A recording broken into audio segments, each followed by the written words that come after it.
Good evening, everybody. Welcome to the first episode of Your Health Matters OC. We are so excited to bring this to you. Be sure that you're going to tune in to us every other Tuesday at 6 p.m. And what we are attempting to do is to bring information about health-related issues to the community. We will have experts in the community to come and talk to us on various topics that are up to date, relevant to the community. We will also be sharing some of the resources that are available in the community here in Orange County. So live to you here in headquarters of Healthcare Agency.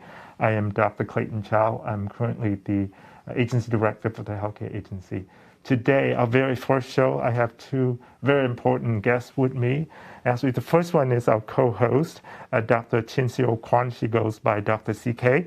Dr. CK, please say hello. Hi, good evening, everyone. Welcome. We're so excited that you're here to join us and talk about health. Yep.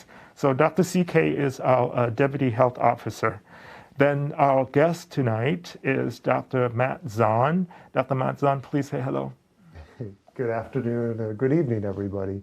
My name is Matt Zahn. I'm the Deputy Health Officer for the Orange County Healthcare Agency, and I'm the Medical Director for our Communicable Disease Control Division. It's great to be here with you tonight. Thank you, Matt. Thank you for joining us, and thank you, everybody, for joining us tonight. Obviously, this is our first episode, and we're going to talk very much about COVID and the up-to-date and talk about the current situation in Orange County. Dr. CK, do you want to share with us the current data? And then compare to about a week ago, if you're able to. Yes.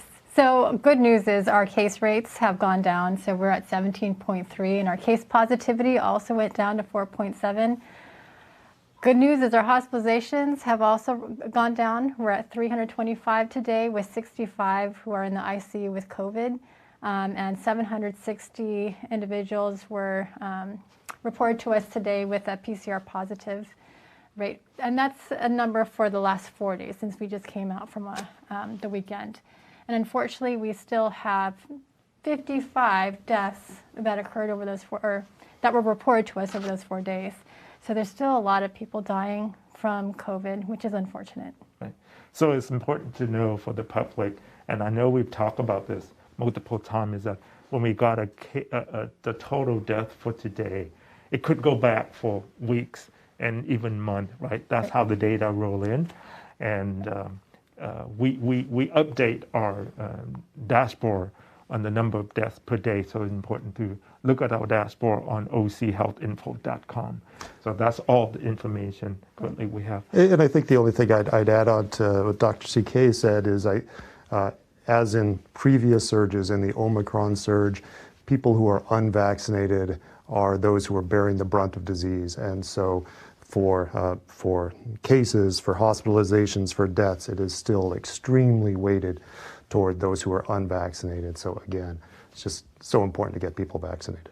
We're going to go into detail of how important that is. I jumped ahead on the questions. No, that's great. That's great. I just wanted to remind people that if you have a question for us throughout the show, you can send us an email at yourhealthmatters@ochca.com. Again, that email address is yourhealthmatters@ochca.com, and we'll try to answer your question. So a week ago now, the mandate for indoor mask, universal indoor mask for the general public, has gone away to recommendation or strong recommendation. Have we seen any movement as is related to case rate? Are we expecting anything, Matt? If you look at the numbers, really, as CK said, we've seen a trend downward for the last 2 or 3 weeks, and that really wasn't changed when the order regarding masking changed. Whether it makes a difference down the line or for surges in the future, that's certainly a matter of question and consideration for all of us. But in terms of what we're seeing right now, we're really not seeing a change in terms of our epidemiology, numbers of cases, or who's getting sick based on that change. So CK, you share with us the number for the last 4 days is right around 6 something. I mean, that's pretty much less than 200 cases a day, right? That is the kind of number that we have not seen for quite a while. Quite a while. Right? Right. Can you But talk more? I think I'd caveat this all with, even if mask mandates have gone away in the public or in the public setting last week, that there's a lot of people who have test kits at home, so they may be testing at home. It's not reported to us. So we can no longer rely on case rates or case positivity because we know there's a lot more testing going on outside of PCR tests. Right, and it's all relative, right? Because now we're far off the peak of Omicron, but if you compare this to previous surges, the Delta surge, for example, the number of cases we're seeing each day are somewhere near that peak. So I think that it's really important to note, has masking or the change in the mandate changed the trajectory of the curve? No. Is there still a considerable amount of disease in the community, and is it still really important and useful for people to be masking? Absolutely, without a doubt. So that is very important. If you don't mind, repeat that. In a simple term, what does that mean, right? Well, I think that we're living in a new world with Omicron. With Omicron, we saw we were getting 10,000 reports of cases a day in Orange County at our height. Now we're simply down to several hundred cases a day, but that's still a lot. There are many people who are being infected every single day in our community with Omicron. And so the measures you have to take, including keeping masked up, they're still relevant and they're still important. So it used to be that self-testing at home wasn't the thing that people do, right? Because there weren't that many antigen tests available. Now it's readily available. People can purchase it online. People do it at home, and those self-tests never get reported anywhere, right? Right. And so I know at one point we talk at the state that even the number of 10,000, it might be undercounted because there were people who were testing at home and not reporting it. How accurate is it to follow the hospitalization number? Let's talk about that. Well, the hospitalization number is pretty accurate in the sense that we have our partners in the hospitals each day, literally every day, who are reporting to us the number of people who are hospitalized. Now, I think people have become aware that there can be a difference between being hospitalized because of COVID, you got sick from the germ and it's the reason you're in the hospital, or you're hospitalized with COVID, meaning you test positive, but it's some other illness. We've certainly seen both of those. For us in our agency, we worked very hard, and I think we've got our data pretty well centered. If you look at the hospitalized numbers, vaccinated versus unvaccinated, that's pretty good data. But yeah, there is at least some difference because some of those people who are being reported positive are people who are infected, but in fact they're admitted for other reasons.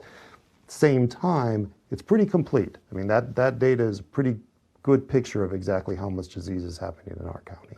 So in one sense, it is good to know people who got admitted because of COVID symptoms versus people who got admitted because of other reason, and then hospital just test folks so that they can place them appropriately, found out that the person came in also with COVID, right? That some people said, well, that is important because you can look at the transmission in the community and how severe the condition is. In my opinion, it really doesn't matter though, because after all, it has a taxing effect on the health system, right? That's right. So what do you hear in the community, especially our colleagues who work in the hospital? They're tired.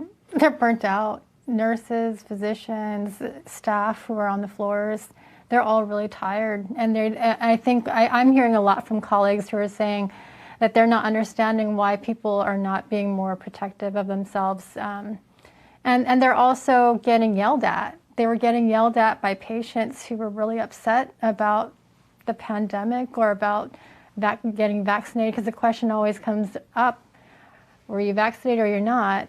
Because they have to have that information too when they report it out to the state. And so, some of my colleagues just said how difficult it was on the front lines to have the compassion for the patient who's really angry in front of them, because they have to take care of them no matter what. And unfortunately, that caregiver also has to go home to their family members and still somehow protect themselves and their family members. And now that we have Omicron here, when you get vaccinated, there's still that potential of still getting sick. So the more exposed you are to COVID, the higher the risk, even if you're vaccinated. And I think this is the one reason why I think all of us here are wearing masks still today, right? We know that there's a recent study that showed that when you wear a high filtration mask, it does still protect you. And many of us may be walking around with COVID, and we don't want to infect others, nor do we want to get infected ourselves. So I know the universal indoor mask has pretty much sunsetted for the general public a week ago, but there are still requirement mandate from the state for certain setting, right? K to 12, healthcare setting, congregate setting, right? Congregate settings such as homeless shelters, Nursing homes. nursing home, jail and prisons, right? And also people are a bit confused as to when do you wear a mask. So I wear a mask. I've noticed that all three of us wear a mask today. And I wear a mask because I assess my own risk, right? So I live with an 86-year-old mother who has an immunosuppressed condition, even though she got her booster, but she's not gotten the fourth dose. I know we're going to talk about it, but talk about risk assessment a little bit. I know our approach in Orange County has always been educating the community on your own risk. So you do your own self-assessment, and you follow the guidelines that protect you and your loved one, especially people you live with. So that's my risk, and that's why I wear a mask. Even when I'm outdoor, it's become a habit now, right? So even I'm outdoor when I see a lot of people that I don't know, I still put on a mask. Right. You want to talk about? Well, I get it. It's as I said before, it's all relative. Right now, we are off the peak of Omicron, but we are still seeing hundreds of cases being reported each day in our county. That we know of. That we know of. And we know that when you said that might be undercounted, Clayton, it's surely undercounted, right? We know that there are a large number of people who test positive by those antigen tests. They don't get reported to us. There's a lot of infection that's still going on in our community. To me, I would note that while the mandate is gone, the recommendation broadly remains for everybody to wear masks indoors. And to me, that completely makes sense right now because we are still at a surge point. Everybody's asking in the future, what is going to be the recommendation for masking, right? You know, and what are the standards and what are the mandates going to occur? And I think at minimum, we all have to, I think we would all agree that when we have surges in cases in our community is when it's going to be important for all of us to mask, including if you're fully vaccinated. We're all fully vaccinated and boosted, but still getting masked is going to be important. And that's one thing for me. The second thing is I would say, in my division, my staff are the staff who respond to COVID outbreaks and COVID cases every single day. We try to space out and allow people to work from distance as much as you can, but there's limits to that. And the last thing I want to do is be a part of bringing that virus into my workspace. And one way I can protect them and protect myself, an extra layer is masking. And so for all those reasons, I'm strongly believe we should keep doing it. I think the other thing to keep in mind is that we're all still learning about COVID and the downstream effects. Even if you've had a mild illness, there's a potential for potentially increasing your risk for other chronic conditions or worsening your current chronic conditions. And we hear a lot about people who have long haul syndrome, or they have rapid heartbeat that just continues for months on end, or they're just too tired. And I don't know about you, but I want myself and my family to be, at our prime all the time. And I don't want to have to be away from work or be tired all the time. So, I'm just always trying to protect myself and my family. So I know the State Department of Public Health is coming out with a new campaign, educational campaign, lack of a better word, right? Putting effort in educating the community exactly what is COVID, right? And there's a lot of conversation around COVID and children. I want to ask you this. Is COVID a childhood disease though? Oh, it certainly is. I think that has been one of the most notable parts of the Omicron surge is we've certainly seen illness in kids from the start of this pandemic. But during the surge of Omicron, we really saw more illness in kids and more severe disease in kids. If you look at what happened in the Children's Hospital of Orange County, in CHOC, and really children's hospitals around the country, this surge was really their worst surge. For adult hospitals in Orange County, the Delta surge may have been worse. So the wintertime surge last year may have been the worst surge that they saw. But for us in Orange County, in terms of kids not only getting sick, but getting hospitalized, this recent surge was the worst. And I think there's a couple of things that are really important too. One is that in the past, the hospitalization or the kids who are getting hospitalized has changed a bit. In the past, certainly teenagers, particularly teenagers who were severely obese, really had a lot of serious disease. This time we saw otherwise healthy young kids under 3 years of age, not underlying health conditions, otherwise perfectly healthy, still would get sick and end up in the hospital. And certainly older kids who have underlying health conditions were really affected as well. So we've always known that COVID has been a pediatric disease, but I think this latest surge and the Omicron variant has really brought it home for us. And in fact, isn't that this surge, we had the highest children hospitalized in the previous 3 surges? I don't know if them all together, but certainly this is the highest individual surge, certainly. And I honestly, I'm not sure it was close compared to the other ones. Yeah. And we know in Orange County there is a parent who went public about a week or 2 ago about the death of his daughter, who was very healthy, but unvaccinated, right? That's a tragic story. I mean, for me, one death is one death too many, but a death in youngster is such tragedy. So on record, if you look at our website, we currently have 3, but it looks like we have had 2 more pediatric deaths within the first part of February. Am I correct? That's correct, and both in the teenager population, and so it's just a reminder. We'll see serious disease in all age groups, unfortunately. Because that brings to the argument that you probably have heard in the public since last week when the state announced the mandate for indoor masking went away for the general public except for K-12. And I believe the announcement is that on the 28th, less than a week from now, next Monday, the state will have another press release and will talk about a future date when the state Department of Public Health will change the mandate for school K-12 indoor mask to a strong recommendation. So I know there was some incorrect rumor that passing around that the 28th is when the mask mandate went off. That's not true. The 28th is when the state will make an announcement for a future date, right? So let's talk. The state issue a smarter plan for us to deal with the next phase of the pandemic, whether you call it an endemic or the recovery phase of the pandemic. One thing for sure, and there's a statement in the plan that I like very much, is that we as a community, a world community, not just Orange County, not just California, but world community, would have to live with COVID perhaps forever. At this point, we don't know, right? Some people say a few years, but perhaps it could be forever. I'm in the forever camp. I think it's going to be forever. Yeah. It's what the shape is, we don't know, but Right. but in some shape or form, that's right. I think it's important to say that we don't live in a bubble, right? We don't live in the bubble that's called Orange County. We don't live in the bubble that's called California. And certainly we do not live in a bubble that's called US, right?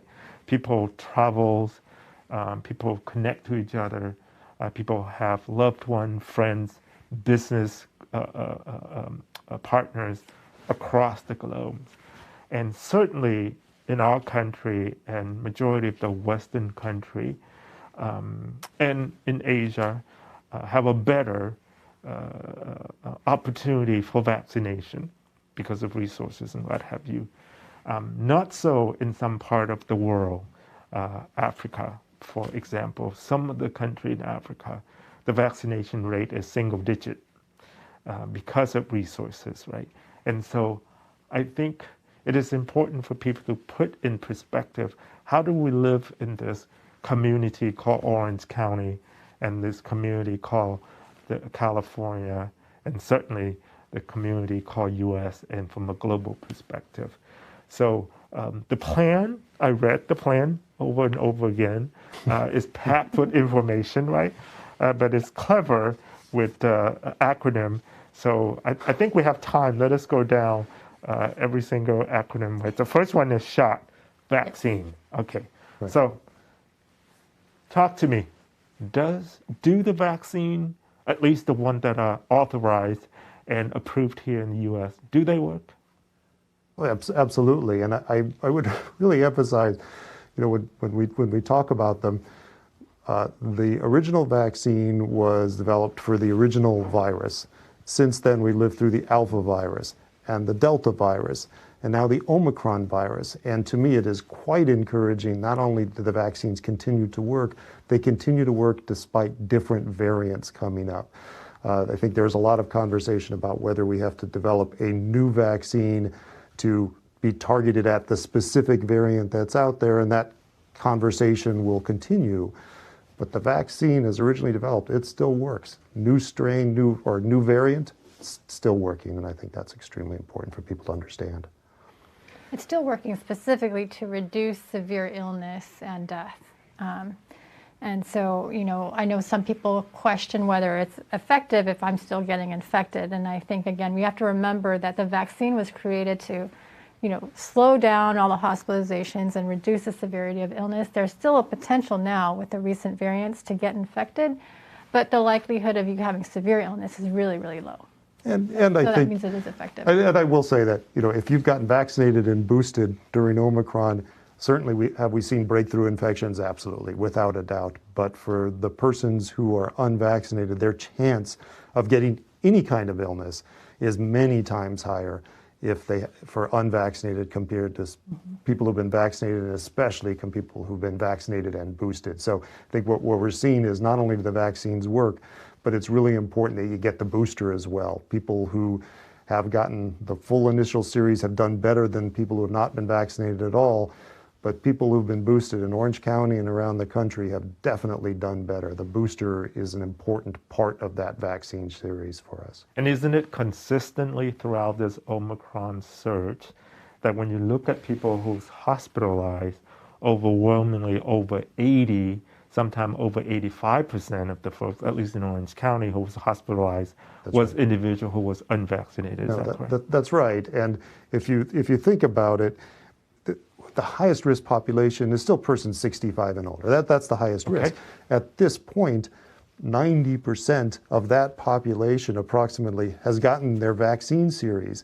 And yet that sliver, that 10% of persons who haven't gotten vaccinated are still making up a big, big chunk of people who get hospitalized. And so as you look at the numbers, it's still the people who haven't been vaccinated are still making up a large bulk of it, even though the highest risk people, the vast majority of them have gotten it. It's really weighted toward, to that small group who are not vaccinated yet. So it's still about people who are at higher risk, right? And that's why we educate the community, and we really want the community to do your self-assessment and on your own level of risk and the level of risk that your loved one whom you live with who are at. I think last week the CDC updated the list of people who are at high risk with chronic medical condition. But I'm very curious about individuals who are immunocompromised, not only because my mom is immunocompromised, compromised, but talk a bit more about that, Matt, and then talk about the fourth dose, because we know people are able to get the fourth dose now. So get into that, and then tell us how people could get their shot. CK, go ahead. Well, yeah, so for that, the vaccinating people who are immune compromised, has been a huge point of emphasis for medical providers and for the CDC, and it has been a part of a long conversation. And essentially what we've seen is that for most of us, after you get your first 2 doses, your antibody level and your protection is really good for several months until you need your booster. For people who are immune compromised, for a variety of reasons, they're getting immune therapy, or they are a cancer patient and are getting treatment for that, or they are a transplant patient. People who are immune compromised, you really need 3 doses initially from an mRNA vaccine to be fully vaccinated. So 1, 2, 3, the third isn't a booster, the third is really completing your initial series. And initially we'd said, well, you can wait several months and maybe get a booster, but for that population, because of concerns about immunity, not only are they supposed to get their 4th dose, they're not supposed to wait that 5 months that most of us are supposed to wait. They're only supposed to wait 3 months. So dose, month later, second dose, month later, your 3rd dose, and then 3 months later, you get your booster dose, your 4th dose. That is the standard of practice, and everyone who's immune compromised in those categories absolutely should be getting that booster dose. So it should be initial dose, a month later, second dose, a month later, 3rd dose, and then 3 months later, your 4th dose. So That's you for need to mRNA. get all 4 mRNA. Right. The Pfizer first 2 doses, a dose, and then 3 weeks later, but basically it's that 2 case. dose now, Yeah, right? exactly. I'm That's sorry, right. for the J&J, recommendation is what, 2 doses now? Well, you get the J&J vaccine, and really now you are recommended to get the mRNA vaccine preferentially to J&J. So you get the initial series is 2 doses, the initial J&J vaccine, and then mRNA vaccine. But then 3 months later, you're supposed to get Another mRNA. a booster dose. Yeah, Right. yeah. So simple, right? So within right. 6 months for straight mRNA, 4 doses, right? 1, 1, 1, and 3, right? Just Right. remember that. And then for J&J is your initial J&J, and a month later an mRNA, and 3 months later another mRNA, right? So, Right. um, So if where you- could people get the shot? So technically, I was looking online to look at all the different websites. The retail pharmacies are actually offering them, but you have to put in that you're immunocompromised or you're there for your booster dose. And so that's how you can actually get your additional dose and your booster dose. With the county, I know that we have sites that are still using Othina. So on Othina, same thing. You would indicate that you're there for a booster or additional dose. And then it will ask you more questions, and then we'll lead you to a site to get your additional or booster dose. And again, those are, so the additional dose is for anyone moderately or severely immunocompromised, age 5 and up. In terms of the booster dose, it's actually age 12 and up. So there's various terms now, people, right? Fully vaccinated, meaning you got your original series, okay? Boosted, or that's when you got your 3rd dose, which let's talk Your about booster dose. the mRNA. And is it up to date now for people who are immunocompromised when you get the additional dose? Is that how we define it? It is. I think that up to date, an awful lot of the up to date conversation happens regarding mandates. In other words, if you're a healthcare worker, the mandate is to get your booster dose. You're not up to date until that period of time. But if you're immune compromised, there's up to date, gotten your booster. That is, if you have gone more than 3 months since you've done that 3-dose mRNA and you haven't gotten a booster, you really need to get the booster. You're not up to date in terms of your health, at least. Was it a surprise to the two of you when Pfizer pulled out their application for younger than 5? Actually, I was happy to hear that, because when I originally first saw or heard about the information with their study and them saying that with age 2 to 4, they weren't seeing as much of an immune response after 2 doses, I was questioning what will happen with the FDA meeting. Do they have enough results then? I mean, so I think it's actually, I'm happy that they pulled it out to just wait for the data for the 3rd dose to see if we can get more of an immune response after the 3rd dose. I'm actually happy with them pulling it out. And hopefully it shows the community that everybody's trying to do the right thing, taking their time, making sure the studies are appropriate to show that it does work. But it sort of planted some doubt in some people's mind, right? Matt, talk to us through why why the Pfizer decided to do that. I claim no special knowledge for what went into the conversation between the FDA and Pfizer, but I think, as I understand it from what the CDC has communicated and what we've been hearing from state and national public health groups, the concern that we all had, or the questions that were raised initially, to say, okay, the original application said just 2 doses, but Pfizer said it looks like a 3rd dose is necessary. Where we were at this point, there wasn't enough evidence to prove that this vaccine was safe and effective. Doesn't mean we won't get there. I anticipate Pfizer will have more information. But the conversation back and forth between the FDA and the manufacturer came to the conclusion that the FDA just wasn't comfortable moving forward. And again, I think that's the system working. For me, though, the data on the 2-dose series that they proposed for children were there, that it really wasn't effective. So to me, it was a big surprise that they submit the application. I thought they would have waited until they finished the clinical trial for the 3 doses. Yeah, I think one of the other issues that's happened for the other trials, previous trials, for better or worse, they've happened during surges very often. And that means there are an awful lot of people who are getting sick. And when there are an awful lot of people getting sick, you get a lot more data about how well the vaccine protects people who've gotten the vaccine versus other people.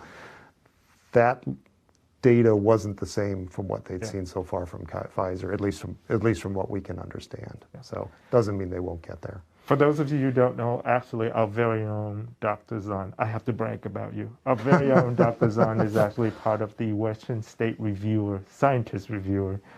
So how it works is that the FDA would approve or authorize a vaccine, then the CDC has to follow, right? And then in California, it's California, Nevada, and Oregon. And Washington. The 4 states early on formed a scientific group to review the data just to make sure for these 4 states. And our very own Dr. Zahn has been selected to sit in that scientific review panel. So thank you for your work, Matt. Oh, I learn a lot every time that group gets together. So interesting conversation. So I'm saying that not only to brag about you, but also to comfort the community that at least when we make recommendation, you can rest assured that we looked at the data completely with expert in the room. So eventually, hopefully, I think the prediction is that by the end of April, they will finish up the clinical study for the 3rd dose for the children. When that occurs, where do you think kids should get their vaccine from? So kids under 5 is what you're talking about? Yeah. So, or even now, kids. I mean, where should they get their vaccine from? I know I have my own opinion. I want to hear yours first, and then we'll chat. Hopefully most of the children are being cared for by a primary care physician, whether that's a pediatrician or a family physician, and usually that provider, it really knows your family, and usually the kids are more comfortable. So the example is, we went to my son's pediatrician to get his dose, but first dose, he was just anxious to get it. So we went to one of the retail pharmacies. But I think in general for kids, it's already scary enough to get a vaccine, but to get it under the guidance of the provider that you're more comfortable with is even better. And plus with primary care physicians, the parents can ask all their questions and have, their concerns answered by a health professional, which is even better. And if you're not there yet, you can, schedule further appointments to continue the conversation with your primary care physician. So I think it's always nicer at a primary care physician's office. It's not as crowded, it's more comfortable, hopefully. But I get it, pediatricians are really busy too, and sometimes you don't want to take your kid there when everybody else is sick. You want it to be quick and easy, but if you can, I think it's always easiest and best to be with a primary care provider. Matt? Well, when you say a kid, there's a very difference between a 15-year-old and a 7-year-old and a 2-year-old, right? I would say that our pharmacy partners have done yeoman's work, many of them providing vaccines to 5 years and up now, and many children have gotten vaccinated, and that's been an extremely important resource for us. I think for all of us, as we were anticipating the Pfizer vaccine being approved for 6 months to 4 years of age, that made us all think hard about exactly for that specific age group what would we be thinking about. One thing really important to note is that for pharmacists, they're not licensed in the state of California to give the vaccine under 3 years of age. So that is the low end. So below 3 years of age, pharmacies really aren't an option. We've talked about it at our drive-through events or our walk-up events in our community. And even in that setting, when you're talking about toddlers 3 years of age or younger than that, it works better in a pediatric setting for sure. And so I think in that setting, at least, we are really hoping to have support, as we've had this entire time from our pediatrician partners, especially for those toddlers, for those really young kids, if and when the Pfizer vaccine is licensed at those ages. And I personally think that I agree with younger kids. It need to be in an environment where the parents are able to speak freely with the pediatrician, right? And hopefully most kids in Orange County would have a pediatrician that follow them for other reason besides just COVID and other chronic health condition. But they get checked up. Now, first I want to point out that it wasn't our phone. We had our phone silenced. Oh yes. We didn't forget that. So we're really proud of ourselves for that. My phone hasn't gone off. But then it's proof to you that this is actually a live show. It's live. That's right. Exactly. They won't edit that out. Totally agree, Clayton. Regarding the pediatrician. I guess as a pediatrician myself, the other thing I would just add is the pediatric home is an important principle and an important measure. It's true for all ages, really. Yeah. The more that people get vaccinated with their provider, as we were going through just immune compromised, it is so complicated, and having consistent communication with your provider to get your vaccine ideally, or at least to communicate to them that so they have for their records that you're getting vaccinated, is really, really, really important for us, because the guidance isn't simple, and we want to make sure everybody gets to talk to their provider about their situation. They know what the right thing is. And I think for children with disability or children with special needs, it is the comfort of a pediatrician's office that make it easier. Absolutely. The other thing, though, too, is sometimes your child is not up to date with other vaccines, so it's a good idea to go back to your primary care provider. Well, it's a real national problem. We've seen a drop-off in all the other vaccines, and we can't emphasize enough that as soon as you can, you should be we want families to be getting their kids in, not only to get their COVID vaccine, but to get all their other pediatric vaccinations, because we've certainly seen nationally, we've seen a drop-off in those rates of MMR and DTaP and Tdap and all of the other really important pediatric vaccines. So for the public out there, especially for young parents with young children, we do know that throughout the pandemic, people just don't keep up with their routine care with their primary care physicians or pediatrician. We got to get back, especially children. They need to go back and see their pediatricians. And I want to put a plug for the American Academy of Pediatricians here, the Orange County chapter, who has been a champion in working with us throughout the pandemic. It just warmed my heart to see pediatrician colleagues who really care about community. I know there's like over a dozen of them who make themselves available to educate the community on COVID, on vaccine. So for those of you who are out there, even if you want to put a group of parents together and you never had a chance to listen to a pediatrician talk and ask questions, send us the request. We can arrange for it and make sure that you have your answer question. Understanding that there might be family out there for one reason or the other do not have an established pediatrician for their children. And so I want to be sensitive to our vulnerable population, because after all, it is the vulnerable population that has been affected throughout this pandemic, right?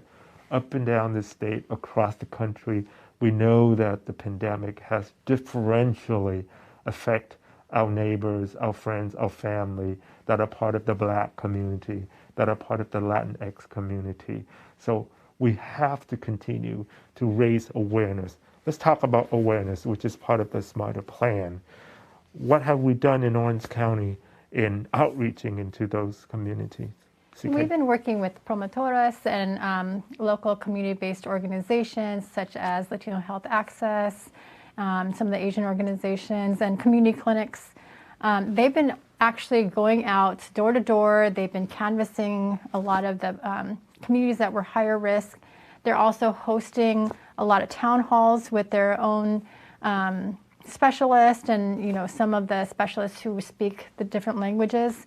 And we hope that those efforts are being attended by the vulnerable population, because we know early on when we did our survey that trust in the provider who's giving the information is really critical. And unfortunately, we are considered more of a government agency, and so already there is that hesitance to trust what we say, and so we know that it's important to go back to the community leaders, including the city mayors, and then also all of the school districts, all the teachers, as well as the physicians who are there in the communities. Yeah, and I really truly appreciate all of our partners from the school districts, from the cities, from the community-based organizations who've been participating with us in raising awareness about COVID and vaccine in the community. In fact, I think we consistently have a lower positivity rate in the lowest SES community, right? Correct. Compared to the overall county rate, Right. which I'm so proud of. It means that a community has come together to make sure that we protect each other. But the vaccination rate, though, do you have the Yes, I have the information? numbers. Yep. So as of the 14th, age 5 and up, there's 74.3% that are now fully vaccinated. And for our entire county, all ages, it's 70%. But when you look at the individual groups, age groups, when you look at age 5 to 11, there's only 35% that even just started their vaccination, at least have one dose. And then for our age 12 to 17, 72% have received at least one dose. I'm so sorry, I don't have the actual percentages of how many are fully vaccinated in those groups. But those are the groups that have a lower percentage of vaccinations. But one of the early on high mark that we in Orange County have been able to achieve is the 65 and over, right? Right. 65 and older, we have 92.5% that are now fully vaccinated. And I know that for the booster, we were talking a lot about boosters, and there was at least over 1 million. There's 1,162,927, or sorry, it's actually more than that, 1,180,353 that actually received an additional dose or booster dose as of February 14th. That's fantastic. Does that have an impact on the transmission, Matt? Oh, without a doubt. Again, the populations that we're seeing that are getting sick are early on. It was very related to socioeconomic status, race, community, and now it's driven by vaccination status. And that's and now for us, vaccination status can be still related to socioeconomic status and race and community. So you can't walk away from that. It's still a really important connection. But in terms of rates, the population that are boosted are just not the ones who are getting sick. It is people who are, if you're not fully vaccinated, if you're not vaccinated at all, your rates of getting seriously ill are much, much higher. So from an infectious disease perspective, what is the simple message that you have for our community? There's a lot of different things you can do, but get yourself vaccinated. Get yourself vaccinated and get your booster. From a primary care physician perspective, what can we do? Try to get the word out, especially to those who still are hesitant or don't have access. Just try to calm their fears to get vaccinated. And while transmission rates are high, still protect yourself. Wear the mask, especially in indoor settings. And there's so much other things that we can do to support our immune system during this time. Exercise, eating healthy, getting your rest. Also, mental health is so very important, as we all know. We know that COVID has really caused a lot of mental health and illness, and then we know that, early on when we looked at the COVID numbers, people who had high anxiety actually had higher rates. So we know that mental health also plays into immunity. So there's so much that we all can do.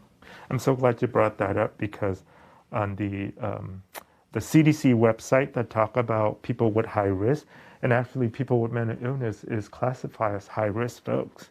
There has been study that look at the higher rate of COVID in individuals that suffer from chronic schizophrenia, depression, and bipolar illnesses. We know that. We've seen that, right? So that's a very important point. I think the important point for me is, where do people get their information from? Because you all heard about misinformation. My advice to people is don't get your information on TikTok, don't get your information on Instagram, but go to the real website, the CDC website, the State Department of Public Health website, our own website. We're also trying to give people information, right? And then go to your trusted physician for real information, physician group like the AAPOC that I mentioned earlier, and the Orange County Medical Association, right? The problem that I see is that, especially for people with limited English proficiency, is that they might hear rumors, wrong information spread in the community. Although we try to work with community-based organizations to give and educate our community. That's the part, is educating the community, right? But how can people trust when there is so much bad information out there? Matt?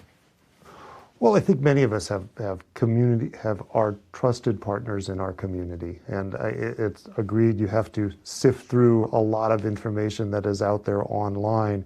But to me, I think a lot of the time, if you're looking at a lot of information online and it's hard to clarify, talking to your medical provider is really a really important part of making sure you understand your situation, make sure you understand COVID, and making sure you understand what you need to do to keep yourself healthy.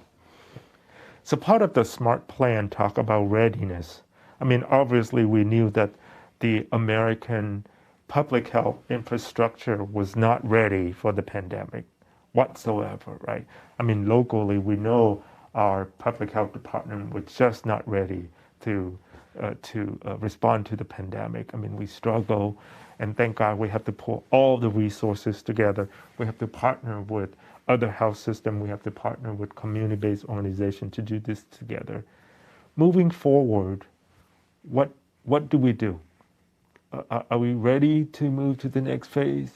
Are we ready for the next pandemic and their prediction that within a decade we will see another pandemic? Where's our system sitting inside of the system at? Well, I think that if you look at the SMARTer plan from the state, it is not necessarily coming up with plans or goals that are different than what we've had already. Much of it is information and goals that we've already had. I think the biggest point of the SMARTer plan is to make sure that counties and communities understand that the next surge is very likely to happen. The next variant is very likely to happen, and we have to maintain the resources that we have now to respond. It's not only local public health. It will never be only local public health. Public health will need to maintain readiness, but at the same time, healthcare systems, hospitals, community providers all need to maintain that same capacity, that ability to respond by being able to test people, by being able to vaccinate people when we have our new surge later. But everybody is tired. It's been 2 years, going on 3, seemed like. How are we sustaining that partnership from a larger health system perspective? How are you proposing that we're going to be able to sustain that partnership? we're going to have to continue the collaboration and the communication. And, you know, some communities are already doing that. Actually, I was in Irvine last week, and they had this collaborative called EPIC that came together, and where it was schools, it was a community, it was law enforcement, and it was fire department, all coming together to say, they're running through scenarios. What if there was a fire? What if, you know, there's another pandemic? What if there's this other natural disaster? What do we do? How do we communicate? And I think that needs to continue on in terms of safety, and then how to manage communications, how to manage transportation of vulnerable individuals, and how to get treatments or medical needs to those who need it at that time. It's just going to be an ongoing drill. It's just like at school you have the earthquake drill. We're going to have to do drills like this on a regular basis through our community. And again, continue the conversation. So does that mean that from an infectious disease perspective, people need to be aware that they might have to test on a regular basis based on their exposure risk? Talk a bit more about the testing, Matt. What do you see in the future? And explain in simple terms what are the different tests that we are talking about now. Well, I think the two main tests we talk about, Clayton, is one is an antigen test and the other is a PCR test. The antigen test looks to see if there's evidence of pieces of the virus, usually in a nasal swab. And the PCR test, again, usually a nasal swab, is looking for evidence of genetic material from the virus. They're both looking for evidence that the virus is there. The antigen tests are ones that are far more often you're able to do at home. It's the ones you order from online or that you can get a hold of from pharmacies or some such.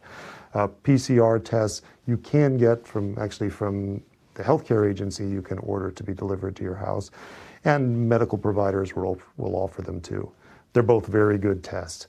If you had to pick one, is one more sensitive, meaning more likely to pick up the germ if you have it? The PCR test is maybe a little bit better, but both of them are extremely good. The vast majority of people who have COVID, those tests will find it if it is there. We used to talk about PCR testing as an emphasis. At this point, we have a lot of evidence that both of those tests work really well. What's the right test to get? The right test to use is the one that you can get a hold of, the one that is easy for you to access. Either of those, they have to be FDA-approved tests, but antigen or PCR tests, they're both very good tests to find infection if you have symptoms. Going forward, Clayton, what does it mean is for now, next week, next month, and 3 months from now, if you develop COVID symptoms, fever, cough, shortness of breath, those sorts of flu-like illnesses, you should really think about getting tested for COVID. That's just not going to change in the near future. Okay, and so, but for the PCR test though, is that if you test it positive, you could remain positive for about 90 days, is that right? You can remain positive for weeks after you first test positive. And so one of the recommendations from the state is if you develop COVID and you test positive, when do you get out of isolation? When do you say, I'm no longer infectious, I can see other people and go about my life? At 5 days after that positive test, we recommend you get an antigen test. The antigen test is good at it tells you whether you have an infection, but it also says, if it's negative, I'm not infectious anymore, and so I can go about my daily life. PCR test isn't good for that. You'll remain positive for weeks and weeks and weeks. Even if your PCR test is positive weeks later, it doesn't mean you're infectious. It just means the test is very sensitive. Okay. We did get a couple questions from the public. Okay.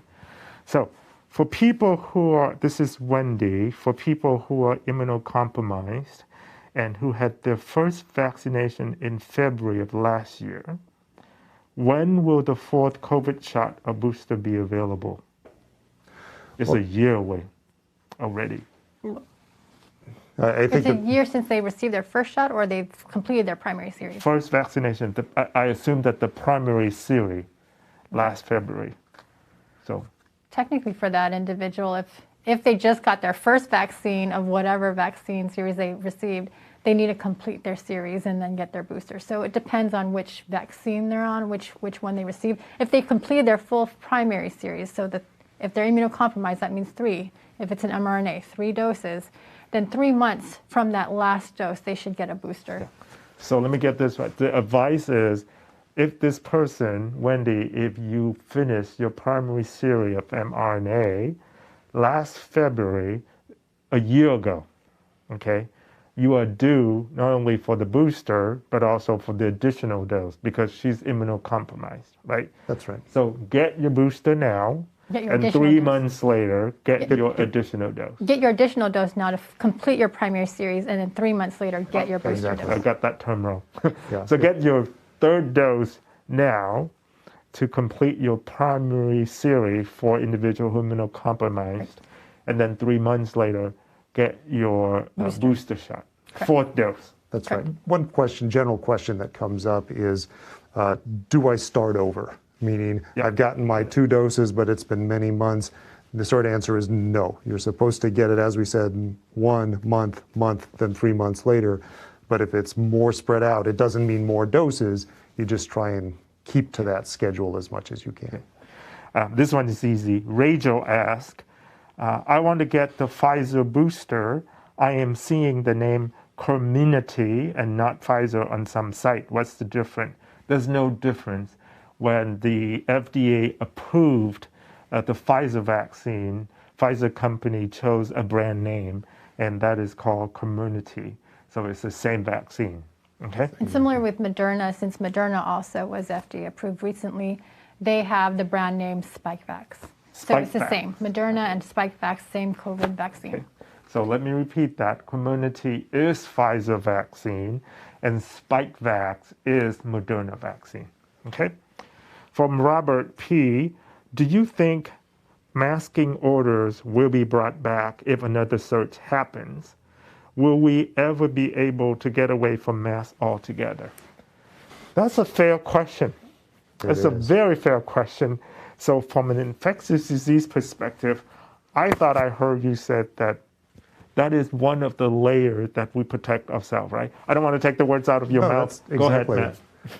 Well, I think we have a lot of evidence that in previous surges, that masking has been an important part of keeping people safe, keeping yourself safe and keeping your community safe. And so all of us want there to be no more variants and no more surges. But if there is a new variant and there is a new surge, certainly the question of revisiting mandates is going to be a potential. We just can't say that's not so. I think you have to be fair to people. I think that we're all trying to think of, okay, we have to return to normalcy to some degree. I get that. We all get that. But do we all in our mind think if there is a new variant and it causes new problems and there is a new surge in cases, we have to think about the measures that we know have worked before. And vaccine mandates have been one of those, or mask mandates, excuse me, have been one of those But it's more so that worked before. because this last 2 years, we have seen that with the mask, protecting people from COVID, and have shown that it really does work in protecting people from coronavirus. But more than that, we've seen a drop in other respiratory infections. Isn't that right? In the community? It is, and there's masking likely has something to do with it. It could be for flu, for example, there's some question about whether COVID sort of competes with flu to have a season, so to speak. But I think we have a lot of evidence that there are a lot of germs that masking protects you from. The reality will always be, the answer will always be, if you mask, you will be safer and less likely to get sick from all of those germs. That's just never going to change.